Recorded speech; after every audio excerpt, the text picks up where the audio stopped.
Мекен партиясынын камактагы лидери Өмүрбек Чекебаевдин ден соолугун дарыгерлер текшеришти. Эми анын жыйынтыгы менен саясатчыны кадимки ооруканага чыгаруу же чыгарбоо тууралуу маселе чечилет. Бул тууралуу жаза аткаруу кызматынын басма сөз катчысы Эленора Сабатарова кабарлады. Абакка сырттан атайын адистешкен 2 дарыгер келип Өмүрбек Чекебаевдин ден соолугун карап кетишти. Текебаев ошол жерде эле дарыланса болобу же башка ооруканага барып стационардык дарылануудан өтүшү керекпи, ошол дарыгерлер чыгарган жыйынтыкка жараша болот. Белгилей кетсек, 10 чакты депутат жаза аткаруу мамлекеттик кызматынын жетекчилигине мурдагы кызматташы Өмүрбек Чекебаевдин кадимки ооруканага которууну өтүнүп 11 декабрда кайрылуу жиберген. Экс-депутат менен абакта жолугуп чыккан саясатчылар Чекебаевдин кан басымы көтөрүлүп, кыйналып жатканын байкашканын билдиришкен. Жаза аткаруу мамлекеттик кызматы уюшкан кылмыштуу топтун мүчөсү делген Чыңгыз Жумагулов абактан чыгып кеткенин ырастады. Аны 17 январда Бишкек шаарынын Ленин райондук соту мөөнөтүнөн мурда шарттуу бошотконун мекеменин маалымат кызматкерлери кабарлаган болчу.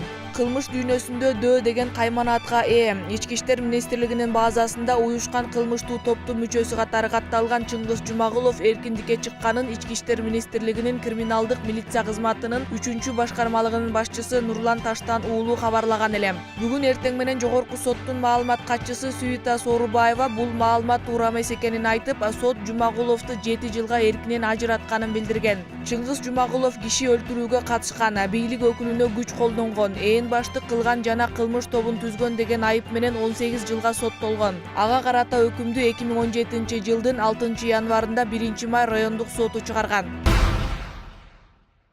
Бишкекте 2 машина сүзүшүп 3 адам жабыркады. Бул тууралуу бүгүн 18 январда Ички иштер министрлигинин жол кыймылынын коопсуздугун камсыздоо башкы башкармалыгынан билдиришти. Маалыматка караганда жол кырсыгы Чүй жана Шопоков көчөлөрүнүн кесилишинде болгон. Анда 21 жаштагы айдоочу Golf 4 үлгүсүндөгү унаасы менен Toyota Avensis унаасын сүзүп алган. Кырсыктын кесепетинен Toyota'нын жүргүнчүсү 41 жаштагы Жарана жана 2017 жылы туулган Ымыркай Golf 4 унаасынын жүргүнчүсү жабыркап ооруканага жеткирилген. Учурда тиешелүү экспертизалар дайындалып, топтолгон материалдар тергөөчүлөргө өткөрүлүп берилди.